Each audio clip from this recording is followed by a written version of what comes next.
Okay, so I think I'm live now on both. So, hi everyone. Hello YouTube. Hello Facebook.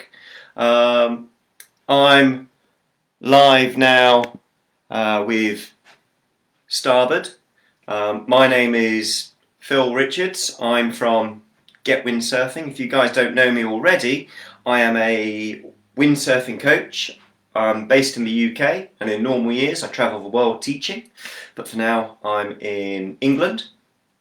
And what I would like to talk to you guys about today is freeride. In particular, what we're going to look at is how to set up the board to suit you guys and the different abilities you may be, and look at different ways that we can tune and change it to adapt the board to achieve your goals. I'm also going to have a bit of time at the end for a bit of question and answer session. I've got some questions that people have already sent to me, so I will be sending that to you guys. Okay, so this is a board that we're going to be talking about. I'm just going to walk around. So, I have a freeride board. Here we have a Starboard Carve, the new one. It's 125 litres, and this is what I'm going to be using to show you guys the setup today. So, first question, who is a freeride board for? And I get asked this quite a lot. As a coach, it's something I see a lot of my students progressing onto after they've learned the basics at a beginner level. Okay, so they might go for something like the carve, maybe not the 125, maybe the 135, which is a little bit wider.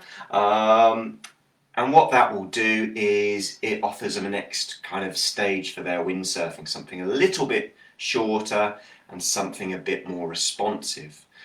Other option you might have just after you've learnt as a beginner might be to go for a starboard go.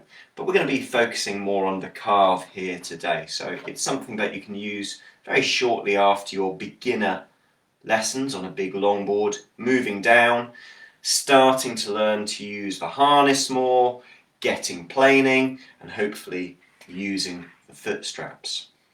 Characteristics of a freeride board that make this good is that, number one, it's very stable and easy to use.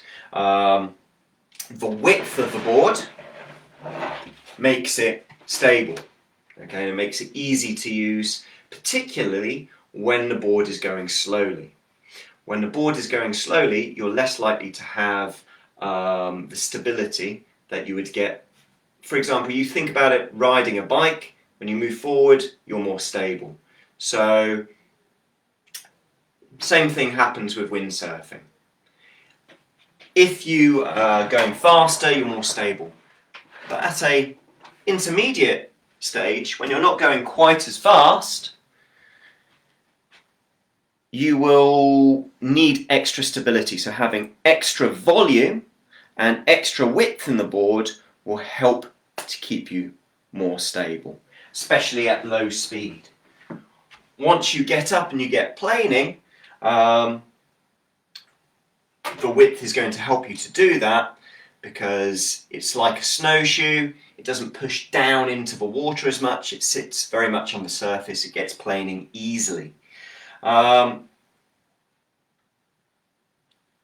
Nice thing about this board as well, moving forward, gets planing easily. The more time that you get planing, the more time that you can practice things like using your foot straps, carving the board, doing some jives and tacks.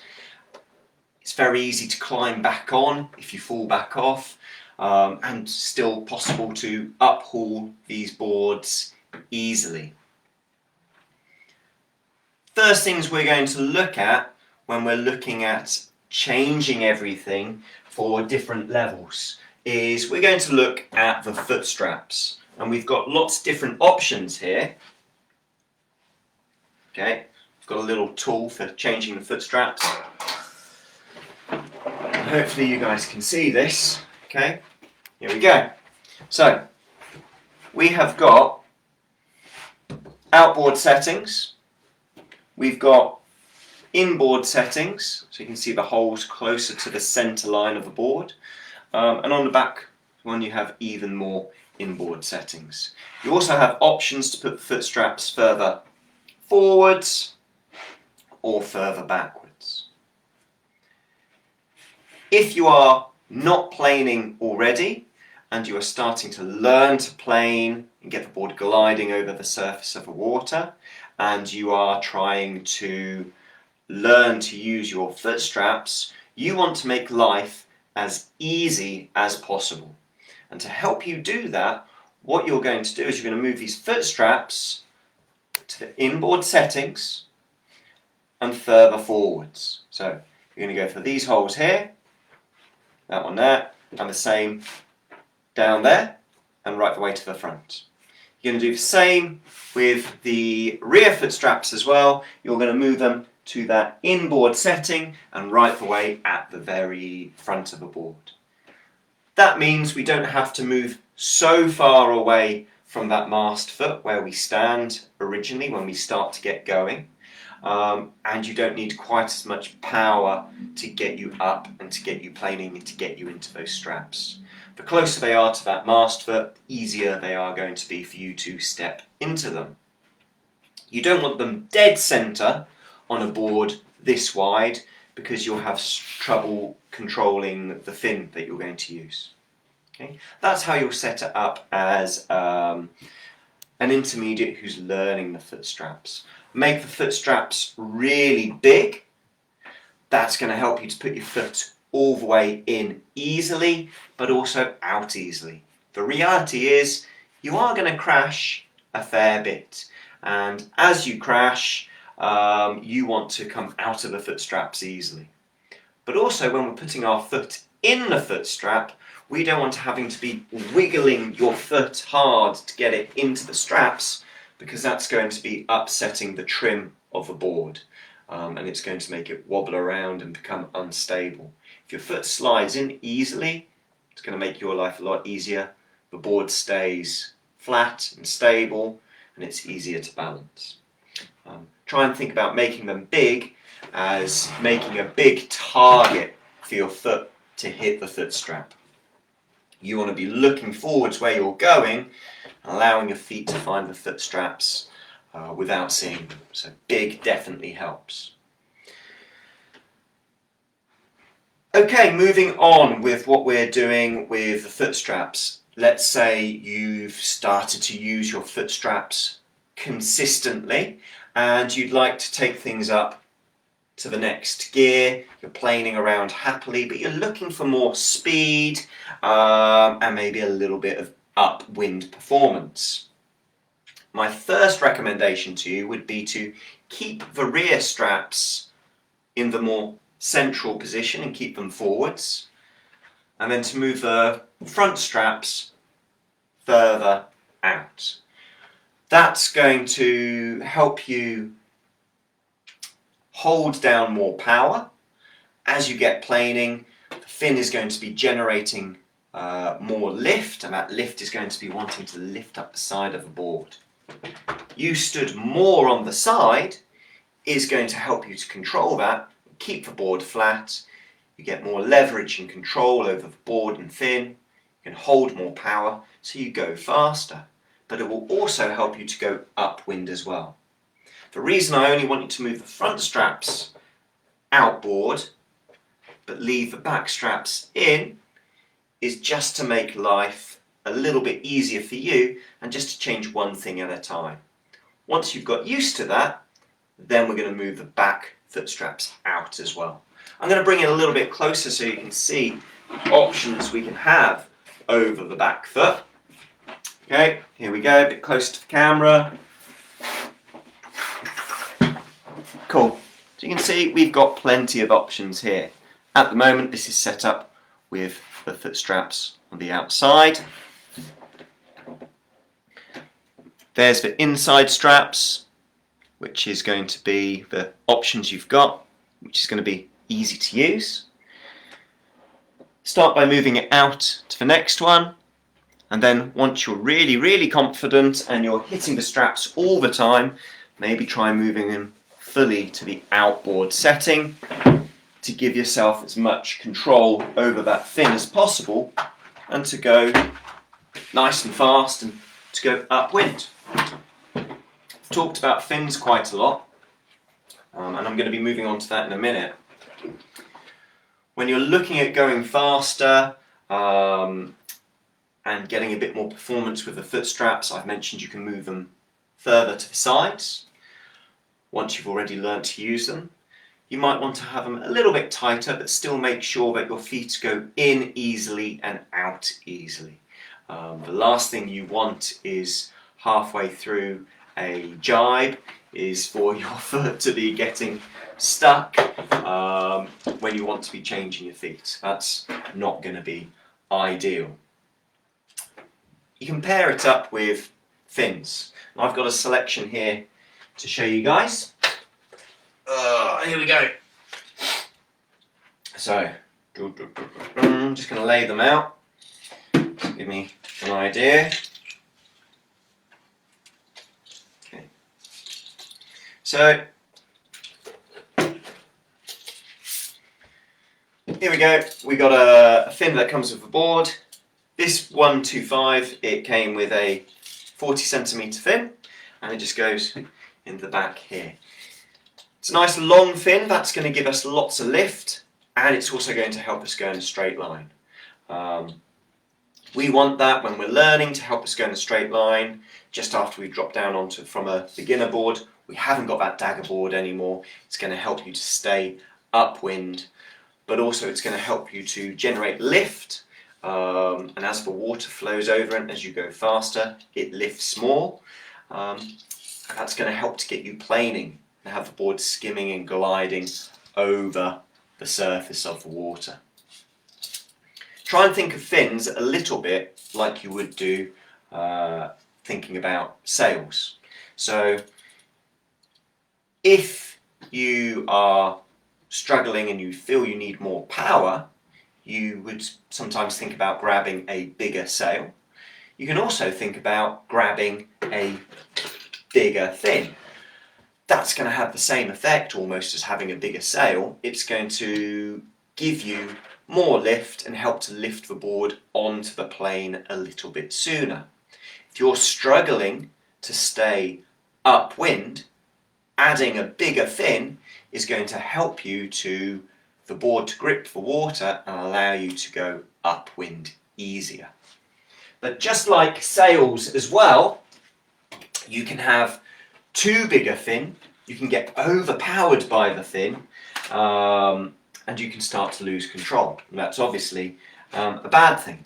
So if you're starting to lose control, if you find you can't keep the board flat on the water anymore, start thinking about going for a slightly smaller fin. You can really boost the range in which you can use one board by having a range of fins. You know, maybe a bigger one and a smaller one.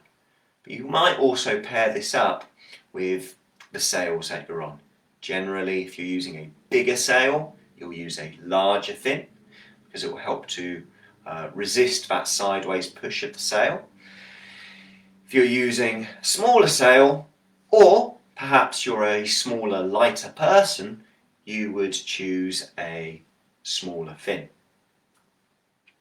When you're looking at going as fast as possible, you might choose to upgrade the fins to something a little bit more racy, has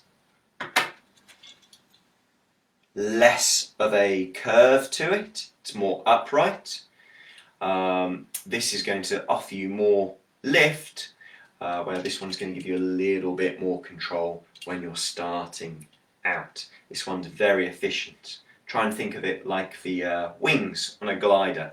It's a very efficient foil, and it will go very, very fast, nice and thin, and they'll cut through the water nicely.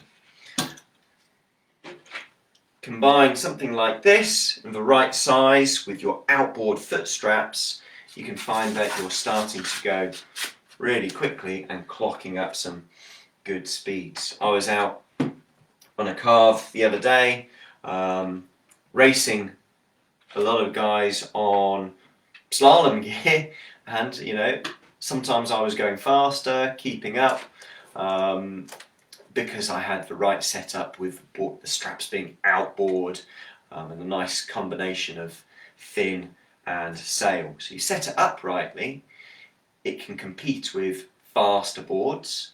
Obviously at the very top end you're not going to have that same out and out speed, but you can go pretty darn fast. And it's a nice, easy, comfortable platform to get planing nice and easily, carve your jives. It's very forgiving. And I find this very useful to have in my van, in my quiver. It's often my go-to in those very light wind conditions, and also when it's just about planing weather, I go on it as well.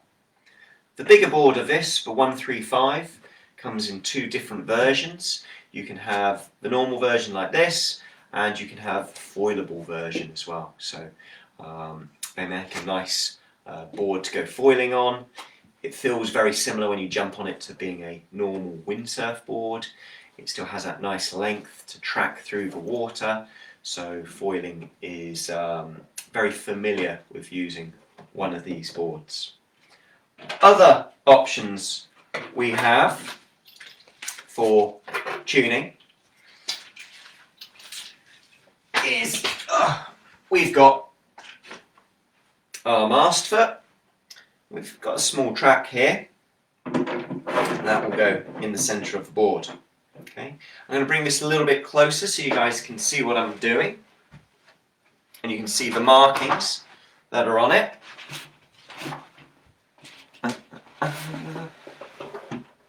Right then. So on the board we've got these markings here, and they just help us to work as a guide.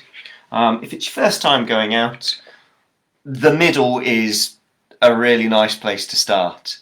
And you can't go too wrong with going in the middle to begin with. But don't be afraid of adjusting it, because you can really boost the performance of the board by adjusting it. If you're looking for more control and stability, so let's say it's really super windy and rough and you're losing control, moving that mast foot further forwards is going to help to push the nose of moving it forwards is going to help to push the nose of the board down more into the water, creating a little bit more friction and help to give you guys a bit more control. Moving it further back will obviously have less of the nose of the board pushing down into the water, meaning less friction and kind of more top end speed. It will also allow you to turn the board a little bit tighter. Be aware though, you can go too far in both directions, and it's worth adjusting it a little bit at a time. Someone asked me, when you move the mast foot forwards and backwards, what one gets you planing earlier. For me, I like to have my mast foot as far back as I can for the conditions without losing control. I'm going to put the board down flat. I'll try and explain that to you now.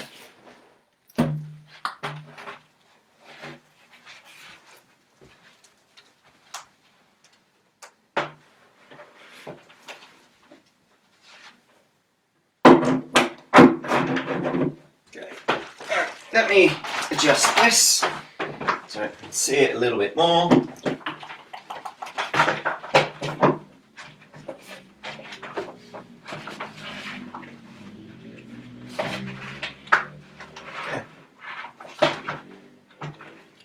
So, we think about the mast pushing down on the board, and that's pushing down on the nose and helping to keep that board flat and level.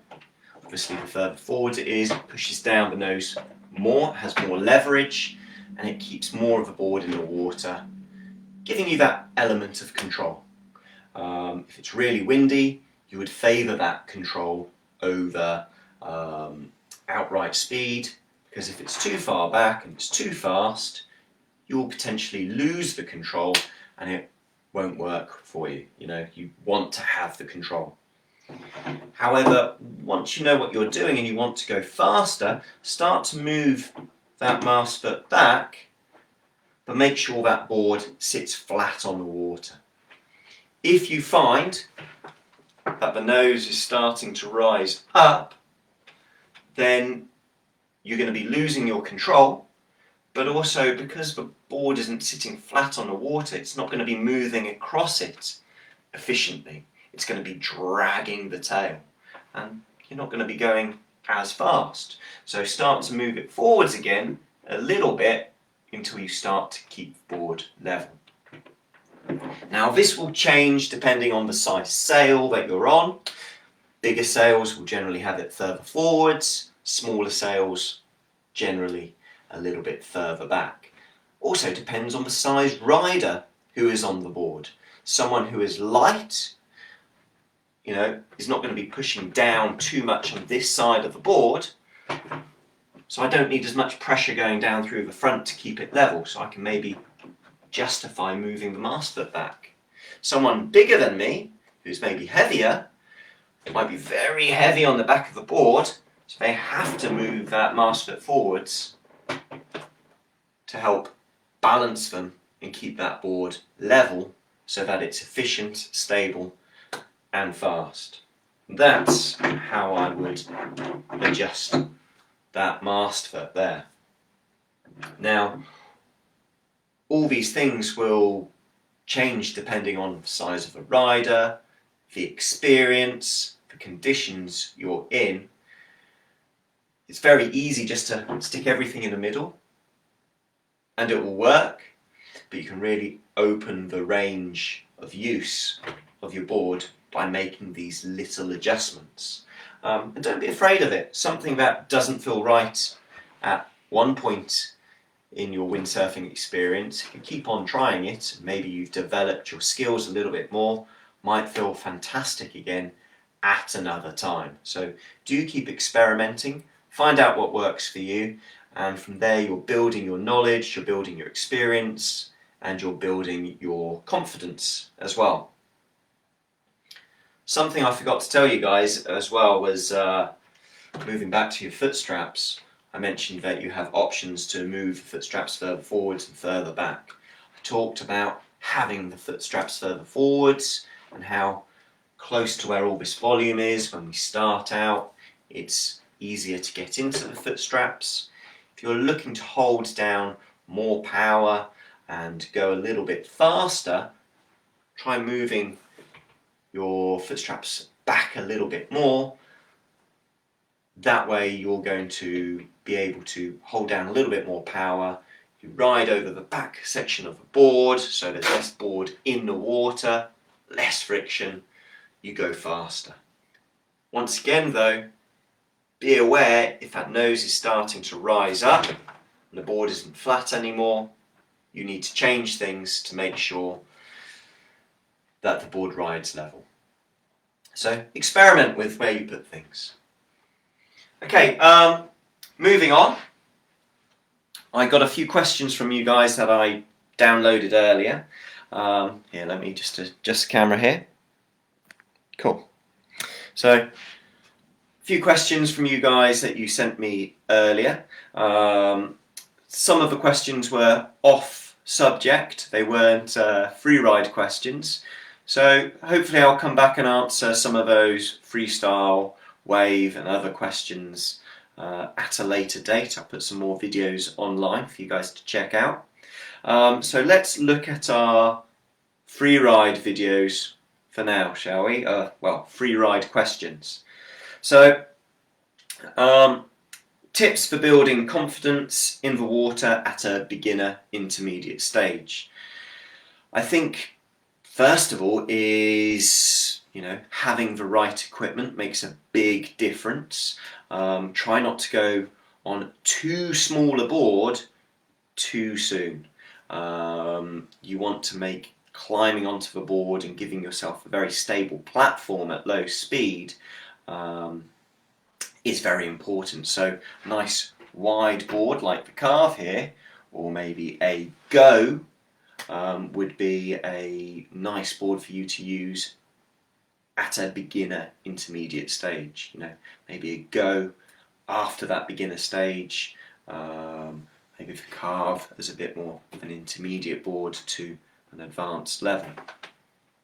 If you're looking for more freeride performance, maybe a little bit more racy freeride performance, perhaps you will choose something else like a Futura or an Isonic. But choosing the right kit makes a big difference. The sail, to help give you confidence, try and pick something that's light and easy to handle. As you're starting out, you don't want to be spending all of your energy picking the sail up, so try and have something that's light and manoeuvrable. Once you've had a bit of time on the water and you've developed your skills, then start to go for a slightly bigger sail, or use the same size and stronger winds and sail more powered up, so that you've built the confidence first, you know what to expect, and then you start to add the power. The conditions you're sailing in make a big difference as well for building your confidence. If you can find flat water, that's going to really help you learn. So often you can find harbours are quite good. Some lakes have flat water, some estuaries have flat water, but watch out for the currents. That's going to help you to concentrate on what you're doing with the board and the sail and your technique without the board bouncing around so much. Once you've developed those skills, you can go in more choppier, wavier conditions, but it's best to learn when the water is flat. Wind direction, ideally you want the wind to be blowing from the side across the shore. So cross shore is what you want ideally, so it's easy to go out from the beach and come back into the beach where you started. If the wind is onshore, that's fine, you're going to come back to the beach, but it might be difficult to get off the beach in the first place. Offshore winds, you have to be very careful. If there is a specific centre or club that you windsurf with that offers you safety, maybe they've got a boat that can help pick you up, or you're on a lesson, the water's nice and flat, they can look after you, but if you're on your own, it's best to avoid those conditions. They're not the best. Okay, so flat water, side shore, right equipment, so make sure the board's big enough and wide enough so that you've got plenty of stability, and start off with a nice lightweight sail at first, and then gradually go for something bigger with more power as you develop your skills. Okay, next question. Someone asking for forward loop tips. I'll do another video on that. Someone's asking, how was the response for the Windsurfing at Home series videos? The response has been good. I'm looking to make some more videos looking at training from home and how we can develop our skills. Hopefully I can have some more time now to film. Now that the lockdown here in the UK has ended, I can get to doing some more filming. I can have someone to look after my daughter, and my other half can help film me. So we can hopefully start working a little bit more on that. But we've got some great interest. I think you guys enjoy looking at exercises that help you on the water that you can train at home away from the beach. So those are very useful skills, and I'll try and put some more of those out there. Okay, let's look at some more. Tips for getting back foot in the strap.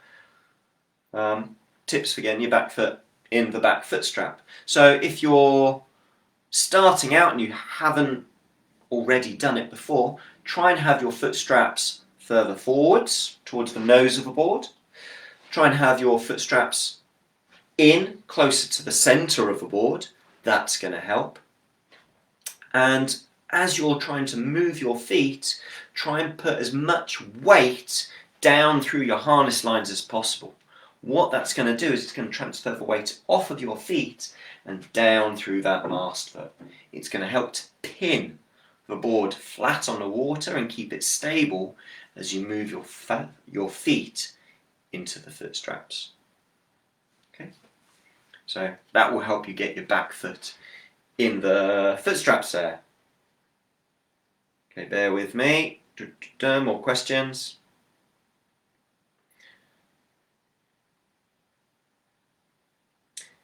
Someone's saying getting back on the water after 20 years. They've mostly been doing slalom sailing. Looking for the best board to get back on the water. So obviously you could go for the Starboard Carve here. Be a nice board to get you back out on the water. Very stable, you'd find it nice and easy to use. However, the fact that you've been doing some slalom in the past and you're already quite experienced says to me that you might like something that is a little bit more racy and a bit more performance orientated. So perhaps you should consider the Futura boards, which are fast like a slalom board, but they have the ease of use and the comfort that you have from a Freeride board like the Carve here. If you can, try and get to a place where you can try the boards, maybe a certain shop or a club, or maybe a friend who's got one. See if they can lend you a board to try. Starting out, just to get the feel of things again, a Freeride board will really help you get the movements back. And then once you've kind of got the movements back, you might look towards trying something faster, like a Futura. That's going to give you a lovely sense of speed, that racy feeling of slalom that you mentioned. Or maybe you go for an outright slalom board if it all comes back to you and you feel that need for racing. Unless you're really racing, Futura is a great option. Okay, let's look again. Someone's saying, can I use an Igo Zen, the inflatable board, to do some windsurf? Yes, I have one of those. I've got the inflatable Igo, and it comes with a centre fin, and it comes with a back fin. It's got this nice edge around the tail of the board that keeps it, the rail of the board gives it a sharp edge, which will help the board go fast and actually build speed and plane nicely. I've got options to put foot straps and a mast foot on mine. Because I got the big one, I mainly teach it for my beginner lessons, but if you've got enough power and you can actually get the board planing and do a nice bit of free ride on it as well. So I'll try and show you guys a video on that one day as well. Okay, what's your opinion about the Carve board for foiling? I said before the 135 comes with a foil option. I haven't used the new one as a foil board, but in the past I did use some of the other Carves for foiling. I had the 135. I mentioned it before, I like the feel that when you jump on it and you're starting out, it's very familiar. It's a windsurf board that just has a foil under it. It feels very familiar when you're getting going, and when you're not planing, it moves through the water nicely. Obviously, for ultimate foiling performance, a dedicated foiling board is going to be better. They tend to be a lot shorter, so there's less weight pulling the nose down. But if you want something a little bit longer, or something that you can use for both regular windsurfing and foiling, the foil Carve will be a nice option for you. Okay, check some more of these questions. What does it feel like? Depends how you set the board up. It can be as easy as you like, or you can make it more challenging and make it more racy and more sporty. The best thing for you is to set it up to your ability. If you have less experience, foot straps further forwards and more to the centre. More experienced, move the foot straps to the sides and further to the tail of the board. Also think about pairing it up with the right size fin or the right type of fin to give yourself some added performance or some more control, or to help you go upwind. What sails do you recommend? I use the Severn sails. I really like them. If you're starting off with free riding, I teach a lot using the Severn Convert, which is a nice sail to get for your first sail. It's light in the hands, it's easy to use, and it's quite a forgiving feeling sail. If you're looking for a bit more performance for free riding, perhaps looking at Severn Gator or more NCX, which is going to give you a bit more stability when you get more power in the sail. It's going to be a bit more durable as well. For those of you who really want to race around and go as fast as possible, maybe the NCX is maybe something like a turbo, something with a cam or two in it is going to help to give you more stability when you get those big gusts of wind. But starting off, try and avoid the cammed sails to begin with. Okay. Someone asking if they can carve jibe, what's next? Whatever you want. Maybe try doing a duck jibe. If you're already carve jibing, look at doing your duck jibes. Perhaps look at doing a variation of just a carve jibe and start lay down jibes. So going into the carve jibe with more speed and more power, and looking at laying the sail down slightly to ditch some of that power, but also help you to engage a little bit more weight over the rail of the board. From there you can start looking at downwind 360s. You could potentially start looking at chop hops and jumping your board out of the water. And if you haven't learnt already, train your tacks. Super important skill. Everyone focuses on the jibe once they can kind of get up and get planing. It's often forgotten how important tacking is. If you're confident in your tacks and going upwind, it's going to give you more confidence to blast off downwind when you want to. Okay. What's the fastest you can go on it? I don't know. Let's do a challenge. I'm going to go out on the board one day and wear a GPS and see how fast I can go. I'm going to try and maybe change the fins around, see what it's like with the standard fin, and see by changing the fins if I can really boost the performance and speed. So I think that would be an interesting video for us to look at. So I'll wear a GPS watch, not this one, and we can really measure the results in how fast I can go by tuning the fin. I think that could be interesting. Watch this space for more. Early planing, mast base forward or backwards.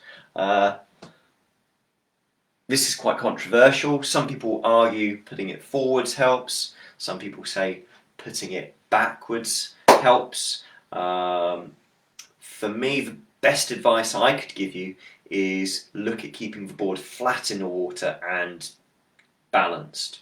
Okay. If you have it too far forwards, you're pushing the nose of the board down. That's creating so much friction that you're going to struggle to release it onto the plane. Moving it too far back, you're going to be digging the tail of the board into the water. It's not going to be flat. It's not going to be efficient to get you planing early. So try and have it the board level. Personally, I like to move the mast foot back, as I find that helps me get planing sooner. If you're using a bigger sail, you might find moving it forward slightly will help to support the extra weight of that bigger sail. But whatever you're doing, try and make sure that the board sits level in the water and tune it to that. That's probably the yeah, I think that's what I'd say. But for me, I like to move it as back as I can, keeping the board flat. Do I have some jibe tips? Yes, I do. Make sure your foot straps are big enough that they are very easy to get your feet out. The last thing you want to do is to be getting stuck into your foot straps when you're trying to change your feet. Go fast. Maybe do some training, making sure that you are comfortable sailing fast. The faster you go, it allows the board to keep coasting and going around the turn. Even if you lose power in the sail, the board will keep going if you have excess speed. So develop your confidence sailing fast with power. That will really help with your carve jibes. Other tips: practice the movement on land, foot change. Also practice the movement slowly in light winds, non-planing conditions, working on your light wind jibes, making the movement as much as possible so that it starts to become automatic and your body starts to learn the movement at a slow, easy pace before stepping it up and moving it faster with more speed in a carve jibe. Okay, last few questions now, and I'm going to be wrapping it up.